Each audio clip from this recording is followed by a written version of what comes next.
বিএনপির মহাসচিব মির্জা ফখরুল ইসলাম আলমগীর বলেছেন, আমরা যদি আওয়ামী লীগের মতো শুরু করি, তাহলে কি আমরা থাকতে পারব? আমাদেরও একই রকম দশা হবে। আজ বুধবার দুপুরে ঠাকুরগাঁওয়ের হরিপুর উপজেলার ঈদগাহ মাঠে উপজেলা বিএনপি আয়োজিত জনসভায় মির্জা ফখরুল কথা বলেন। মির্জা ফখরুল বলেন, বিএনপি জামায়াতের নেতাকর্মীদের নির্যাতনের জন্য আওয়ামী লীগ আয়নাঘর বানিয়েছিল।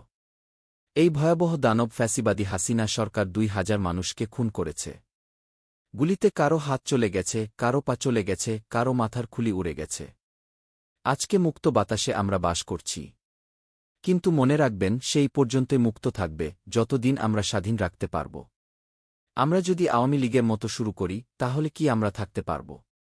আমাদেরও একই রকম দশা হবে।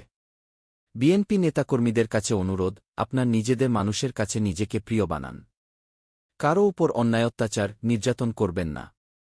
উপস্থিত নেতাকর্মীদের উদ্দেশ্যে মির্জা ফখরুল বলেন, দেশে যে বিজয় অর্জন হয়েছে, সেই বিজয় কিন্তু নষ্ট হতে দেবেন না। যে সুযোগ আসছে দেশকে সুস্থ করার, ভালো করার, সেটা যেন না হারাই। মির্জা ফখরুল বলেন, গত ১৬ বছরে আমরা খুব কষ্ট পেয়েছি।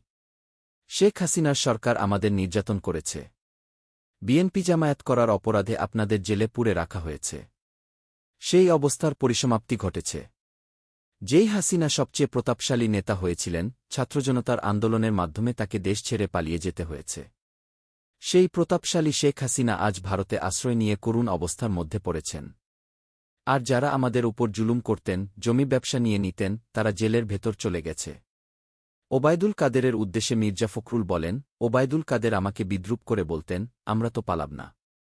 যদি পালাতেই হয়, তবে দেশের বাইরে যাব না। গিয়ে আমার নাম ধরে বলতেন, ফখরুল, আপনি কি আপনার বাসায় আমাকে জায়গা দেবেন না? এখন তাকে বলতে চাই, আপনি আসেন, আমার বাসাতেই এসে ওঠেন। মির্জা ফখরুল বলেন, বর্তমান সরকার বলছে, কিছু কিছু জিনিস আওয়ামী লীগ সরকার খুবই খারাপ করে দিয়ে গেছে।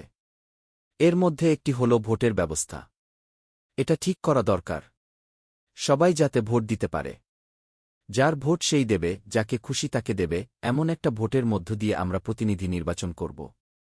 এই সময়টুকু অন্তর্বর্তীকালীন সরকারকে দিতে হবে। তারা সবাই নিরপেক্ষ মানুষ, কোনো দল করেন না। কিন্তু দেশকে ভালোবাসেন। তারা কাজ শুরু করেছেন। আমাদের উচিত হবে তাদের সহযোগিতা করা। ভারত সম্পর্কে মির্জা ফখরুল বলেন, আপনাদের পাশেই ভারত। ওরা অনেক খারাপ কাজ করে।